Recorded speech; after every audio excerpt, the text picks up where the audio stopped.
ಕರುಣಾಕರನಿಗೆ ನಂದಿ ವಾಹನ ನಿರ್ದುಧರೆಯೋಳವತರಿಸಿ ಬಂದಾತಗೆ ಮಂದಮತಿಗಳ ಕೂಡಲೀಲಾ ಮಾಡಿ ಉದ್ಧರಿ ಪಾತಗೆ ಅಂಧಕಾರವ ತಪ್ಪಿಸನ್ನನ್ನು ಪಾಲಿಸುವ ಗುರುನಾಥಗೆ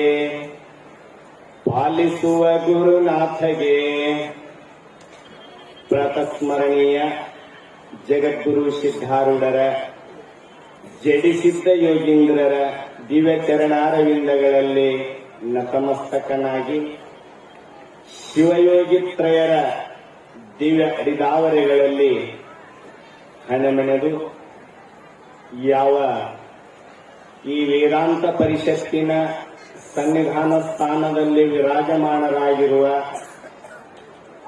ಮಾತನಾಡುವ ಭಗವಂತ, ನಡೆದಾಡುವ ದೇವರು, ಗುರು ಸಾರ್ವಭೌಮ ಸಾಧು ಚಕ್ರವರ್ತಿ ನಿರಾಧಾರಿ ಸದ್ಗುರುವಿನ ಶ್ರೀ ಚರಣಗಳಿಗೆ ಶಿರಬಾಗಿ ಅಧ್ಯಕ್ಷ ಸ್ಥಾನದಲ್ಲಿ ವಿರಾಜಮಾನರಾಗಿರುವ ಶಿವಾದ್ವೈತ ಭೂಷಣ ಗೀತೋತ್ತಮ ವೇದಾಂತಾಚಾರ್ಯ ಶಿವಕುಮಾರ ಅಪ್ಪಂಗಳ ಪವಿತ್ರ ಪಾದಾರವಿಂದಗಳಿಗೆ ಹಣಮೆಣೆದು ವೇದಾಂತ ವೇದಿಕೆಯಲ್ಲಿ ಆಸೀನರಾಗಿರತಕ್ಕಂಥ ಸಕಲ ಪರಮ ಪೂಜ್ಯರ ಶ್ರೀ ಚರಣಗಳಿಗೆ ಶರಣೆಂದು ಮಾತೋಶ್ರೀಯವರಿಗೂ ವಂದಿಸಿ, ಮಾನವ ಜನ್ಮವನ್ನು ಪಾವನ ಮಾಡಿಕೊಳ್ಳಬೇಕೆಂಬ ಸದ್ಬುದ್ಧಿಯಿಂದ ಸದ್ಗುರುನಾಥನ ಬಳಿಗೆ ಬಂದಿರತಕ್ಕಂಥ ತಮಗೆಲ್ಲರಿಗೂ ನಮನಗಳನ್ನು ಸಲ್ಲಿಸುತ್ತಾ, ಪುಣ್ಯಾತ್ಮರೇ, ಇಲ್ಲಿಯವರೆಗೆ ಒಂದು ಮಾತನ್ನ ತಿಳಿಸ್ತಾ ಬಂದರು.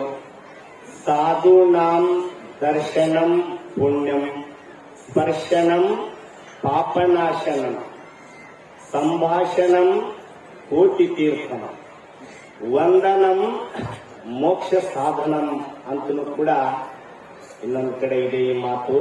ಇರಲಿ, ಸುಭಾಷಿತ ಕವಿಗಳು ಹೇಳ್ತಾ ಇದ್ದಾರೆ, ಗಂಗಾ ಪಾಪಂ ಶಶಿ ತಾಪಂ ದೈನ್ಯಂ ಕಲ್ಪತರುಸ್ತತ ಪಾಪಂ ತಾಪಂ ಚ ದೈನ್ಯಂ ಚ ಹಂತಿ ಸಂತೋ ಮಹಾಶಯ. ಗಂಗಾ ನದಿಯಲ್ಲಿ ಸ್ನಾನ ಮಾಡಿದ್ರೆ ಪಾಪ ಹೋಗ್ತದಂತ, ಚಂದ್ರನ ದರ್ಶನದಿಂದ ನಮ್ಮ ತಾಪನಾಶ ಆಗ್ತದ, ಕಲ್ಪವೃಕ್ಷದಿಂದ ನಮ್ಮ ದರಿದ್ರತನ ಅನ್ನೋದು ನಾಶ ಆಗ್ತದೆ. ಇವು ಒಂದೊಂದನ್ನು ಕಳೆದ್ರೆ ಮಹಾತ್ಮರ ದರ್ಶನದಿಂದ ಇವು ಮೂರು ಏಕಕಾಲಕ್ಕೆ ನಾಶ ಆಗ್ತಾವು ಅಂತ ಹೇಳಿ ಸುಭಾಷಿತ ಕವಿಗಳು ಹೇಳ್ತಾ ಇದ್ದಾರೆ.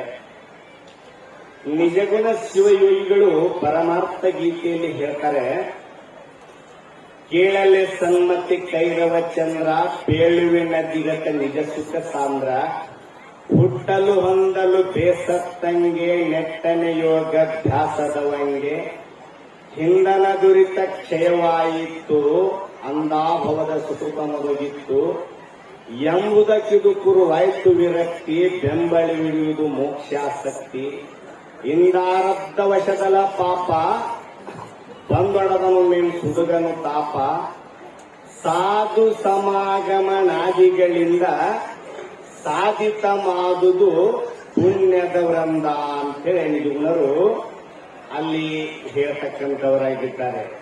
ಸಾಧು ದರ್ಶನದಿಂದ ಅನಾಯಾಸವಾಗಿ ನಮ್ಮಲ್ಲಿರ್ತಕ್ಕಂಥ ಪಾಪನಾಶ ಆಗ್ತದಂತೆ, ಪುಣ್ಯ ಪ್ರಾಪ್ತಿಯಾಗ್ತದೆ.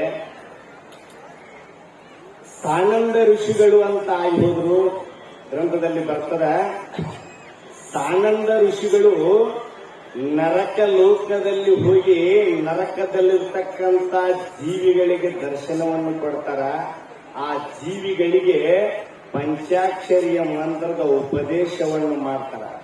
ಆ ಉಪದೇಶವನ್ನು ಕೇಳಿ ಆ ಜೀವಿಗಳು ಅದರ ಜಪ ಮಾಡಿ ನರಕ ಲೋಕದಿಂದ ಎದ್ದು ಹಾದು ಅನ್ನುವಂತ ಮಾತು ಬರ್ತದ.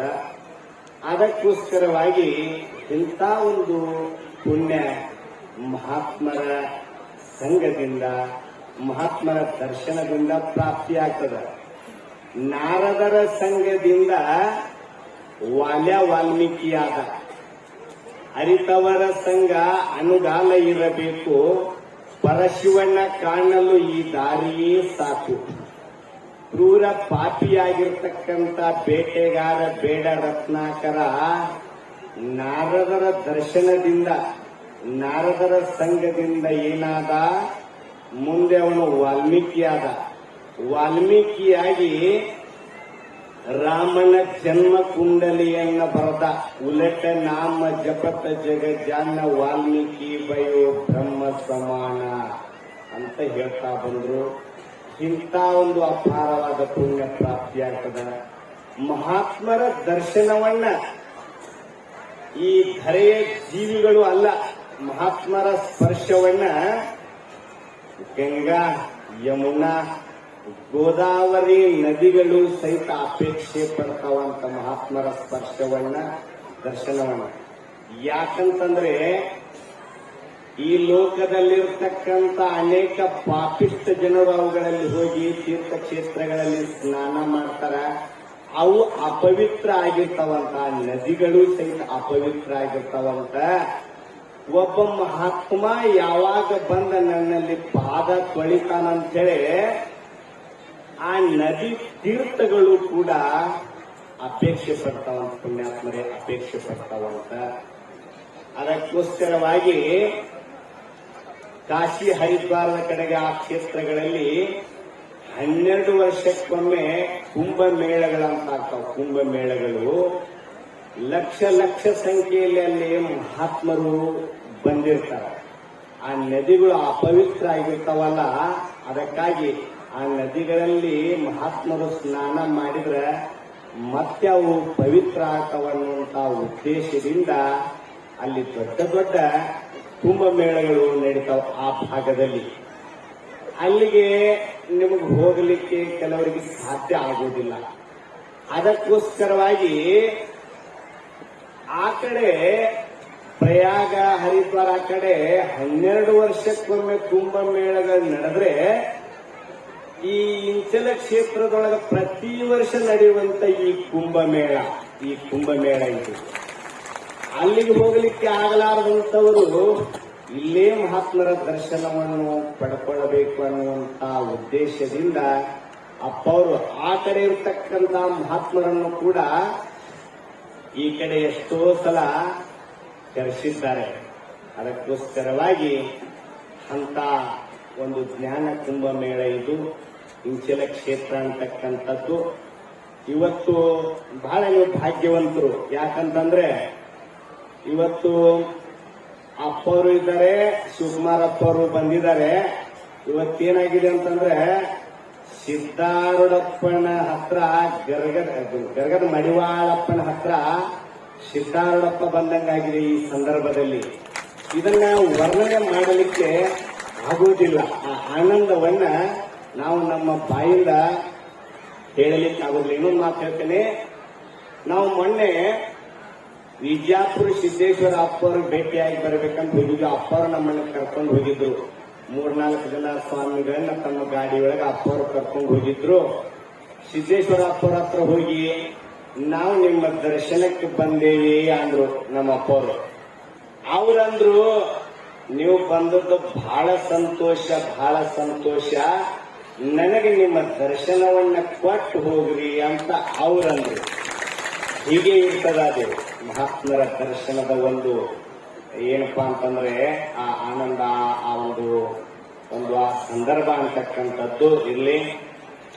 ಇವತ್ತೇನಪ್ಪಾ ಅಂತಂದ್ರೆ ಇವತ್ತು ಅಪ್ಪವರ ಜನ್ಮದಿನ. ಇವತ್ತು ಅಪ್ಪವರು ಪರಿತ್ರಾಣಾಯ ಸಾಧೂನಾ ವಿನಾಶಾಯ ದುಷ್ಟತಾಂ ಧರ್ಮ ಸಂಸ್ಥಾಪನಾರ್ಥಾಯ ಸಂಭವಾನಿ ಯುಗೆ ಯುಗೆ ಎಂಬ ಭಗವಂತನ ಮಾತಿನಂತೆ ಜೀವಿಗಳ ಕ್ರೂರ ಕರ್ಮವನ್ನು ನಾಶ ಮಾಡಿ ಅವರಿಗೆ ಒಳ್ಳೆಯ ಸಂಸ್ಕಾರವನ್ನು ಕೊಡಲಿಕ್ಕೆ ಈ ಭೂಮಿಗೆ ಅವತಾರವನ್ನು ತೊಟ್ಟು ಬಂದಿರತಕ್ಕಂತ ಈ ಪುಣ್ಯ ದಿನ. ಇವತ್ತು ನೀವು ಅಪ್ಪವ್ರ ದರ್ಶನ, ಶಿವಕುಮಾರ್ ಅಪ್ಪವ್ರ ದರ್ಶನ, ಈ ಎಲ್ಲ ಮಹಾತ್ಮರ ದರ್ಶನ ಮಾಡ್ಕೊಳ್ತಾ ಇದ್ದೀರಿ ಅಂತಂದ್ರೆ ನೀವು ಬಹಳ ಭಾಗ್ಯವಂತರು, ಪುಣ್ಯವಂತರು ಅಂತ ನನಗೆ ಅನಿಸ್ತಾ ಇದೆ. ಅಪ್ಪರ ಬಗ್ಗೆ ಕವಿಗಳು ಹೇಳಿದ್ದಾರೆ. ನಮ್ಮ ಹುಣಸಾಳದ ನಿಜಗುಣರು ಒಂದು ಒಳ್ಳೆಯ ಪದ್ಯವನ್ನು ಬರೆದಿದ್ದಾರೆ. ಕನ್ನಡ ನಾಡಿನ ಕಣ್ಮಣಿಯಾಗಿ ಜನಿಸಿ ಬಂದಿಯಲ್ಲ, ಧನ್ಯರಾದರೂ ನಿನ್ನನ್ನು ಪಡೆದ ನಾಡಿನ ಜನರೆಲ್ಲ.